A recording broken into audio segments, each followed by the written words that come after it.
If you and your partner both have super, there is a real way to add up to $12,000 a year to your age pension. It is legal, it is well documented, and most couples never use it properly because nobody ever explains the part that expires.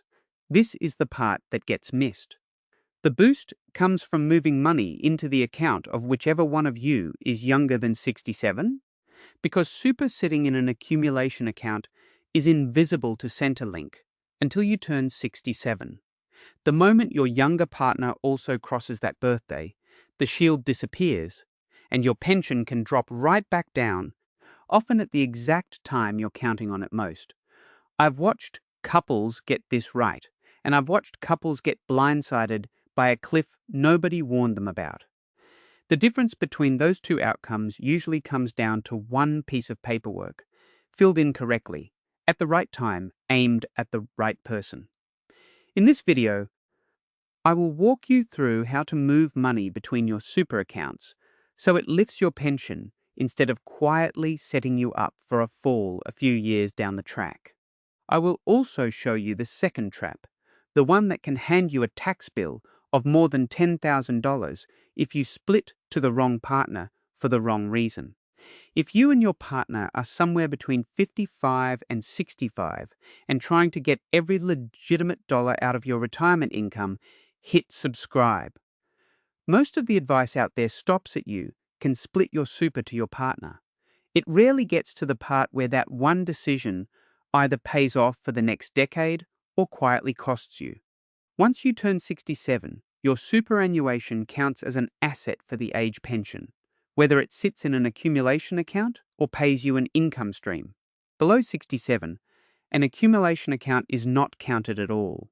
Centrelink treats it as if it does not exist, because the pension is designed around what you can actually draw on, not what you happen to hold.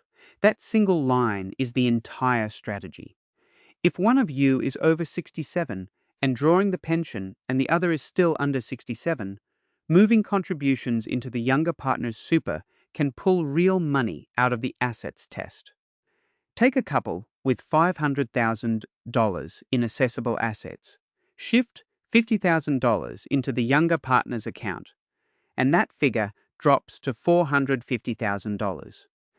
At the current taper rate of $3 a fortnight for every $1,000 over the threshold, that works out to roughly $3,900 more pension a year, every year, for as long as that $50,000 stays exempt.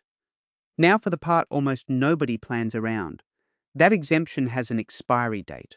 It ends the day your younger partner turns 67 too. On that birthday, the money that was invisible to Centrelink becomes fully accessible again, and your combined pension can fall by close to the amount it once rose by. Couples who treated the boost as permanent are the ones who get a nasty surprise in the mail the year it disappears, usually, right when they'd built their spending around the higher number. This isn't about blaming you if nobody explained that part. The rules were never laid out this way to begin with, and most advisors talk about the tax saving from splitting contributions without ever mentioning what happens to your pension years later, once that shield runs out. It's a genuinely confusing corner of the system, and feeling caught out by it says nothing about how careful you've been with money up to now. There's a second cost too, and it has nothing to do with Centrelink at all. The moment you split contributions to your partner, that money is legally theirs. It sits under their preservation age, their beneficiaries, their control, not yours. If circumstances between you two change down the track, illness, separation, anything, you don't get to undo that decision. That's the trade-off underneath all of this, and it's worth sitting with for a moment before you fill in any form. So, the real work isn't just deciding to split. It's deciding who you split to, how much, and when the clock runs out, so the boost doesn't quietly turn into a cliff. That's the framework I want to walk you through next. I used to think splitting to the older partner was always the smart move, since it gets that person access to their own super sooner. Then I watched a couple find out the hard way when their tax bill arrived, and I understood why that piece of advice was incomplete on its own. Which partner you split to depends entirely on what you're trying to achieve, and treating both goals the same way is where the real damage happens. There are two separate reasons a couple splits contributions, and they call for two different partners. If your goal is a bigger pension while you're both still working toward age pension age, the split goes to whichever one of you is younger. That's the only way the accumulation exemption applies, and it only works while that partner stays under 67. If your goal is different, earlier access to some of that money rather than a bigger pension, the split can go to the older partner instead. But this is where the second trap lives. When your partner eventually withdraws a lump sum, only the first $260,000 of their taxable component gets the concessional treatment. Anything above that low rate cap is taxed at 17% on the way out. Push their taxable component past $260,000 by splitting more contributions their way, and you've handed the tax office a bigger slice than you needed to. There's a trade-off most couples never see coming. You can't chase both goals with the same pool of contributions. Every dollar you split to the younger partner for a pension boost is a dollar that isn't available to build up the older partner's balance for earlier access. Pick a direction before you apply, not after. The pension safe split comes down to matching the split to the goal, then protecting it. Split to the younger partner if the pension is the target, and write down the date they turn 67, so the end of the exemption never catches you off guard. Split to the older partner only if early access matters more, and keep a running total of their taxable component so it stays under the cap. Either way, the application has to be lodged with your fund using the ATO's contribution splitting form, and it has to happen in the financial year after the contributions were made, not the same year. Get that sequence right and you keep the upside without walking into either trap. Get it backwards, and the strategy that was supposed to help you ends up costing you on one side or the other, quietly, over years rather than all at once. Contribution splitting between spouses isn't new. It was introduced back in 2006, at a time when the average super balance at retirement was a fraction of what it is now, and the age pension asset thresholds sat much further above where most people's savings landed. Back then, this rule barely mattered to most couples, because so few of them were anywhere near the taper zone in the first place. That gap has closed steadily since. A couple retiring today commonly holds somewhere between $400,000 and $600,000 in combined super, which puts a lot more couples inside the zone where the pension taper actually bites. Every $50,000 you place matters far more now than it did when this rule was first written, simply because balances have grown while the underlying mechanics stayed the same. According to the Association of Superannuation Funds of Australia, a couple aiming for a comfortable retirement needs somewhere around $73,000 a year. The maximum combined age pension covers a bit under 2/3 of that figure, which still leaves a real gap of roughly $26,000 a year for most couples to fund from their own savings. That's the bridge that matters here. A pension boost of a few $1,000s a year, structured correctly and timed around when it expires, can close a meaningful slice of that gap without you having to draw down your own super any faster than you'd planned. But averages don't account for what happens when life doesn't cooperate. What happens to this strategy when the market drops and someone needs care at the same time? Let's stress test it properly. Picture two versions of the same couple.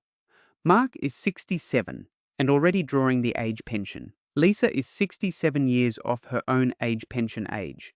In year one of their retirement, the share market falls 30%, and not long after, Mark needs a home care package.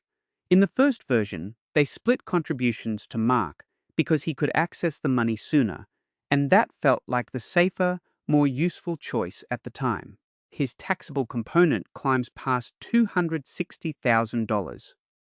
When he draws a lump sum to help cover his home care costs, which can run to roughly $55,000 a year.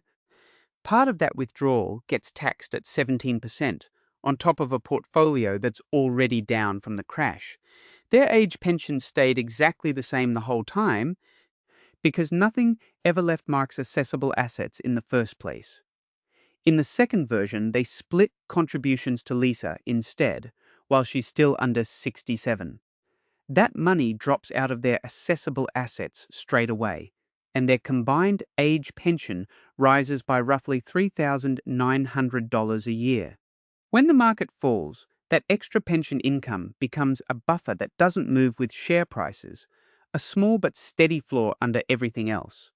When Mark needs care, his taxable component was never inflated by extra splitting, so the money he draws out isn't pushed over the low rate cap either. Same couple, same market crash, same care need, same starting balance. One version leaves them absorbing a tax hit on top of a downturn, with no extra pension to soften it. The other gives them a small, steady floor that holds regardless of what the market is doing that year. That difference isn't luck, and it isn't about who worked harder or saved more. It comes down to a form filled out correctly, years earlier, aimed at the right partner. Now let's get practical. The exact steps to do this without tripping either wire. Start by calling your own super fund and asking two things: whether they accept contribution splitting applications at all, and whether your partner already has an account open with them in their own name. Some funds will reject the application on the spot if the receiving account doesn't exist yet, so get that sorted before you do anything else. Next, work out how much you can actually split. The limit is 85% of the concessional contributions you made in the previous financial year, capped at the concessional contributions limit of $30,000. If you contributed $30,000 last year through your employer and salary sacrifice combined, you can split up to $25,500 of it. Contribute less, and the 85% limit shrinks with it. So check your actual figure with your fund, rather than assuming the maximum applies to you. Third, decide who the split goes to, based on the goal you settled on earlier. Younger partner for a bigger pension, while you track their 67th birthday on a calendar somewhere, you'll actually see it. Older partner only if early access matters more to your situation, while you keep a running note of their taxable component so it stays under the $260,000 cap. Fourth, lodge the application. Use the ATO's contribution splitting form, or your fund's own equivalent version of it. This has to be lodged in the financial year after the contributions were made, with a deadline of the 30th of June that following year. Miss that window and the contributions stay where they are, with no second chance to split them later. Finally, once the split goes through, update your Centrelink asset declaration to reflect it honestly and promptly. This isn't something to hide or manage around. Because it isn't deprivation and isn't a gift outside the couple, there's nothing to disguise. Full transparency here is not just safe, it's required, and it protects you if your file is ever reviewed down the track. It also means the pension increase you're expecting actually shows up in your next payment, rather than sitting there unclaimed, because Centrelink still has the old figures on file. One more thing worth doing before you lodge anything. Sit down together and write out both numbers in plain sight, the younger partner's 67th birthday and the older partner's running taxable component. Put that note somewhere you'll actually see it each year.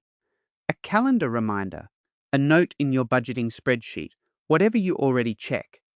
The strategy doesn't fail because the maths is hard. It fails because the maths gets forgotten 3 or 4 years after the excitement of the first pension increase wears off. I remember sitting with a couple in their kitchen in Geelong, working through this same form together at their table. The husband kept saying, "This is too complicated," and honestly, the wording on some of these forms doesn't help. Once they'd filed it, Their pension went up by close to $3,900 in the first year alone, and that was well before either of them needed aged care. The paperwork is genuinely annoying. The payoff is real, and it compounds every year the exemption holds. When you hear contribution splitting, you might assume it's a strategy for couples with a big age gap or a large balance, and that it doesn't really apply to you. That's a completely normal shortcut your brain takes. It files the idea as irrelevant so you can stop thinking about it and move on with your day. It's worth pausing on that instinct rather than trusting it automatically. Most retirement advice online is written with the biggest balances in mind, but this particular rule doesn't care how close in age you and your partner are, or how large your combined super is. Even a modest split, done for a couple close in age, still keeps that money growing inside super, where earnings are taxed at a flat rate capped at 15%, instead of sitting in accounts taxed at your ordinary rate outside super. The smaller shift that actually helps is this one. Instead of asking whether this applies to you, ask what it would cost to find out. A short call to your fund to check your numbers costs you nothing and takes about 15 minutes. Skipping that call is what actually costs money, quietly, year after year, in a way you'd never notice on a single statement. Now let's bring this together into something you can act on straight away, without needing to remember every number I've mentioned. Contribution splitting works, but only if you match it to the right goal and respect the deadline built into it. Split to the younger partner, and you get a real pension boost, as long as you mark the date that Shield expires and plan around it, rather than being surprised by it. Split to the older partner, and you get earlier access, as long as you keep their taxable component under the low rate cap. Either path only pays off if you lodge the paperwork in the right financial year, with the right form, at your own fund. None of this requires a large balance or a big age gap to matter. It requires knowing which trap sits under which choice, and choosing on purpose instead of by accident. If you're a couple in your 50s or 60s trying to make honest, well-informed decisions about your retirement, hit subscribe. I put out a new strategy every week, and I try to include the traps as well as the fixes, because the traps are usually the part nobody else bothers to mention. You've done the hard work of building this super up over decades, contribution by contribution, year after year. Don't let a rule you never knew existed quietly take a slice of it back. I'll see you in the next video.